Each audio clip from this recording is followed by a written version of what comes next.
When I was like 15 years old, I bought my first car, and it was not a good car. It was a Volkswagen Bug, and it was in rough shape. It was a $500 car, and I think I overpaid for it.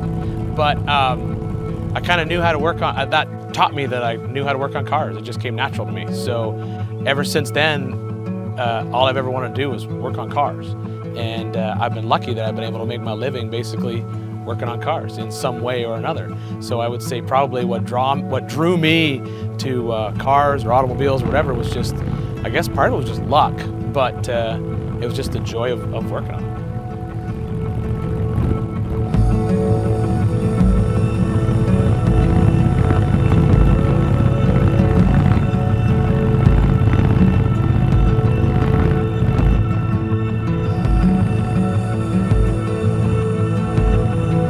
The shop truck is, there's a little bit of Jeep in it, and then the rest is all custom.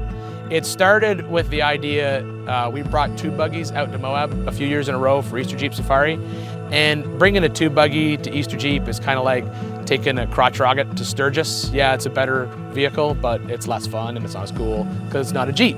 So I knew I needed to have a Jeep for Easter Jeep Safari, and I fell in love with the Brute truck, but I knew that I couldn't drive a Brute because it was all shiny and new and it was like 100 grand. So I knew that I could build something, it'd be just as cool. It's all aftermarket stuff. So it's an aluminum body, aluminum bed, custom frame. The only Jeep parts on it are the grille, the hood, the windshield frame, and the brake pedal bracket, and the VIN number, because you have to have a VIN number to get tags on it. I wanted to build it like it was the 80s and you were putting together a shop truck for your Jeep shop. So I used a bunch of stuff that in the 80s guys would have laying around. So it's a leaf sprung rear, YJ spring over leaves in the rear. The front, it's a radius arm, because back in the 80s we were putting radius arms on everything if we could. So it's a radius arm in the front. Not a whole bunch of fancy parts. 5.3 liter, turbo 400, Dana 300 with a 4-to-1 kit, and 14 bolt in the rear and a custom 14 bolt up front. It's just it literally is what a shop truck would be, which is just a whole pile of parts thrown in underneath a frame. Driving this truck, it's a visceral experience would be the best description. If you are used to driving a JK or a JL or even a TJ, driving this it's work. You know, there's no insulation in it at all, no carpeting, no sound deadening, no heat blocking devices of any kind. You are literally in an aluminum pot driving down the road, but you look damn cool when you do it. So it's a trade-off. I love driving it. I'd never driven it as much as I did this year.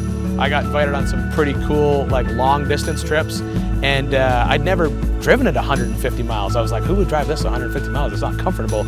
But we did it, and it was great, and it's fun because it's completely different. It's kind of like owning a bar hopper chopper. You know, they look cool, but you don't want to ride them across the country. But if you do drive it across the country, you're pretty badass, and that's what driving that's like.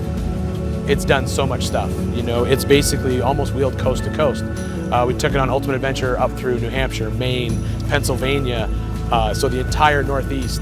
Wheeled it back home in the South, down in Tennessee, Alabama, Georgia. We went on Trail to SEMA, so we drove it from Colorado to Moab, Sand Hollow, Vegas. I think just this year all encompassed everything that this truck was built for, which was, you know, treat it like a tube buggy, but still drive it like a Jeep, even though it's not built like a tube buggy. You know, I'll drive it down a dirt road like it's got coilovers, even though it doesn't. And you know it, but it's fun. For me, I'd rather build something than even buy it or even maintain it. That's just how I am. The running joke in my family is, with my wife and I, is I said I would rather, if I had an option to vacuum the carpet in my living room or rip out the living room carpet, lay in custom hardwood and redo the whole trim in the room, I'd take the hardwood. I think it's a funner job than just vacuuming. So for me, I love building the vehicle, no questions asked. And that to me is sort of like what sort of stuck with me always. And that's why I have so many. I've got 7 trucks, right, that I've all built from the ground up. And they all start as like $1,000 trucks. So that's just sort of the payoff is 50-50. To me, the first payoff is when it's like the axles are underneath it and you put the tires in place and it's sitting in the shop and you can sit down on a milk crate with a glass of whiskey and you look at it and you're like, that's gonna be a cool truck when it's done. And the next payoff is the first time you drive it. And then you've got another payoff when you take it out and it rolls through Pritchett Canyon with no problem at all, even though I'm running on lumpy old leaf springs and coil springs and worn out shocks.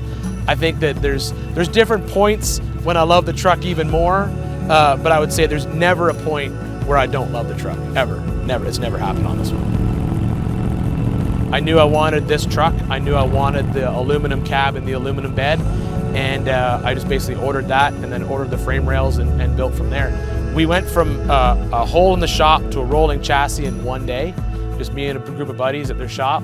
And we call it a YJ because we put a YJ grill on it because nobody really wants a YJ. So I thought that's perfect. I'll put a YJ grill on it because it makes it truly unique. Lots of guys put a TJ grill on it, but to me, putting the YJ grill, it makes it different. On paper, it's a 87 Jeep YJ. That's what it is. That's what the insurance company thinks it is, and but that's not what it is. It's full custom everything. So it's 14 bolts front and rear, 5.3 out of a junkyard, nothing fancy, just bone stock. Fully built turbo 400 that I built myself with reverse manual valve body, all the fun stuff. Dana 300 with a 4-to-1 because I literally had it laying around in the shop. And that's it. There's no frills, there's no air conditioning, there is a heater, there's no radio, there's no working speedometer, there's no working fuel gauge, there's nothing. This truly is when it runs out of gas, you fill it up with the Rotopacks that's in the bed, start looking for a gas station. The fuel filler, I've got a 5-gallon jerry can in the back, and the fuel actually goes in the jerry can and then down into a stock CJ gas tank. So that's just something different. We have the bumpers actually copper coated. It's not paint, it's actually full-on copper that we let patina out, and that's just because I have a friend who owns a chrome shop. I would not want to pay that bill if I didn't have that friend, but I keep worrying that someday some tweaker's going to jack my bumpers off the truck when they know they're actually copper.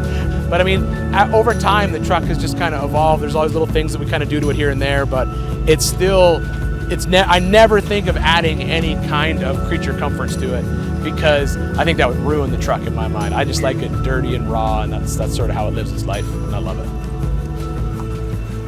Most people think that, you are what you are. Guys, they dress a certain way, they wear their hair a certain way, you get a t-shirt with your favorite slogan on it. And the car is just an extension of that. If you're a street racer guy, you're gonna have a street racer kind of car. If you're a diesel person, you're gonna have a diesel vehicle. I think it's really truly an extension of who you are. And nowadays, with so many different types of vehicles and all the different types of motorsports and sort of hobbies that are out there, I mean, there's a niche for everybody, and that's just cool for me. I think it's neat.